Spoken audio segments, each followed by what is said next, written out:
I know that the Inspector General, Gregory Sullivan, is with us, and would you please come and address the board? Welcome, Inspector General. Madam Chair, just for the record, though I appreciate the help in clarifying my views from the witnesses who testified, I will clarify my views when this item comes up on the agenda. Thank you, Secretary.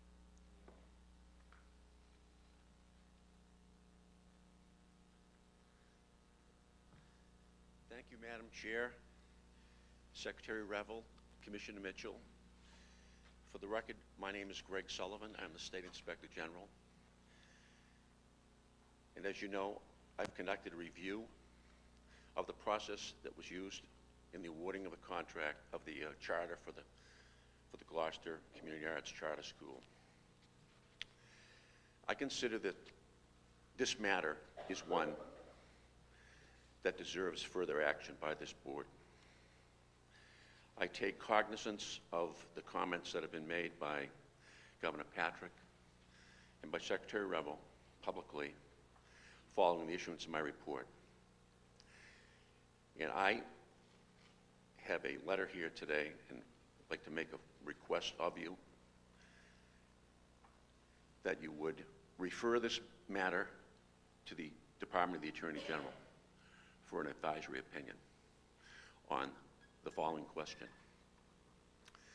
Is it within the board's authority to render this charter void ab initio on the basis of the findings of my report? That is my request.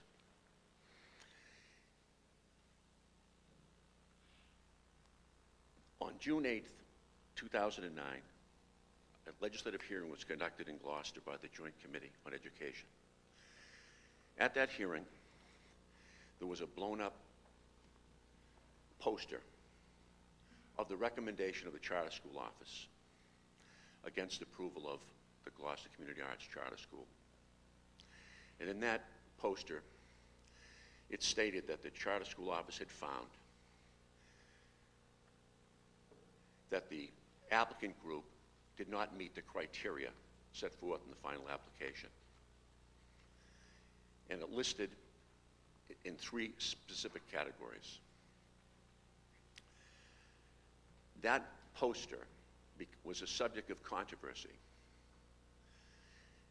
because of the fact that at the time that the board voted on the approval of this charter, the board was not aware of the fact that the Charter School Office had found that this applicant group did not meet the criteria set forth in the application. In fact, as I pointed out in my report, one of the members of the committee, after hearing the presentation of the commissioner, commented that that the board ought to support the recommendations of the Charter School Office and the commissioner, because the Charter School Office has a great national reputation, and they had winnowed down the total applicants from 7 to 1. And so the board voted without knowledge of the fact that the Charter School Office had found that the applicant group did not meet the criteria. Now, in the regulations for awarding of charters, it provides that the department and the board shall ensure that the applicant meet certain specified criteria. 2 of those criteria that are in the regs were among those that were specifically cited by the Charter School Office as ones that the applicant group had failed to meet. Secondly, in the application that is established by authority of the statute itself, the application for a charter, the board is responsible to set forth the requirements for approval. And in the procedural question and answer section that described in great detail the entirety of the process, it stated that the commissioner will not recommend that the board award charters to applicant groups whose applications do not meet the stated criteria for a charter in the application, as corroborated in the final interview of the applicant group by the charter school office. Now, in that blown-up poster at the hearing, it said, following the final interview, that is the conclusion of the charter school office, that this applicant group did not meet the criteria. At that hearing, one of the members of the legislative committee asked a series of questions about that document, the blown-up document, and asked the commissioner, is there something that we're missing? Was there a subsequent document? Is there something that happened? And the commissioner stated at great length, and I quoted it from the videotape of the hearing, that that document was simply a document that he had requested be created at this preliminary stage, and that following that, there was a long series of meetings in which he and the charter school office had conducted further analysis and reached a different conclusion.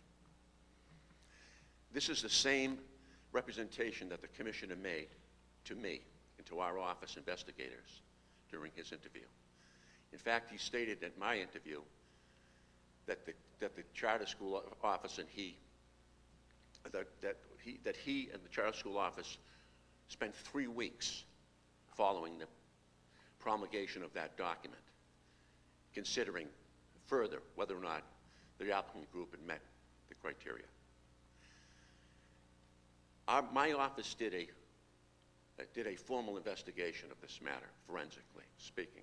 That is to say, we requested the documents and the creation of the documents by hour they were created. And this is what we found. That on the 4th of February, in the afternoon, the charter school office presented its conclusions to the commissioner.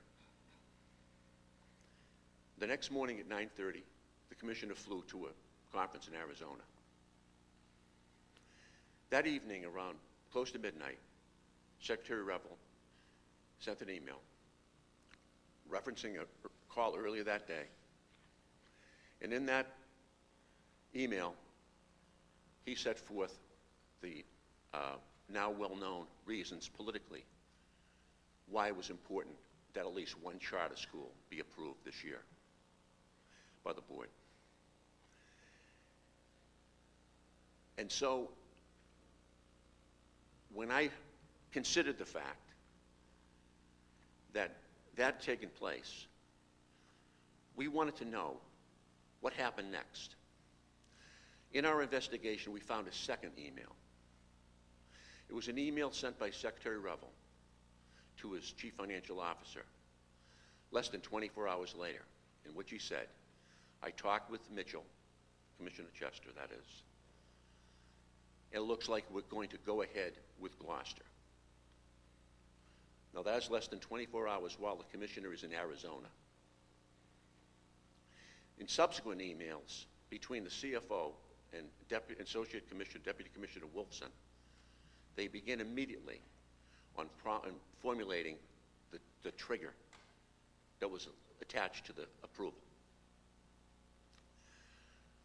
When we asked Commissioner Mitchell, Chester, at our interview, what happened after the charter school office presented the report, he said that he spent many weeks studying it.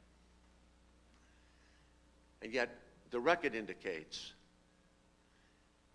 that that is not true.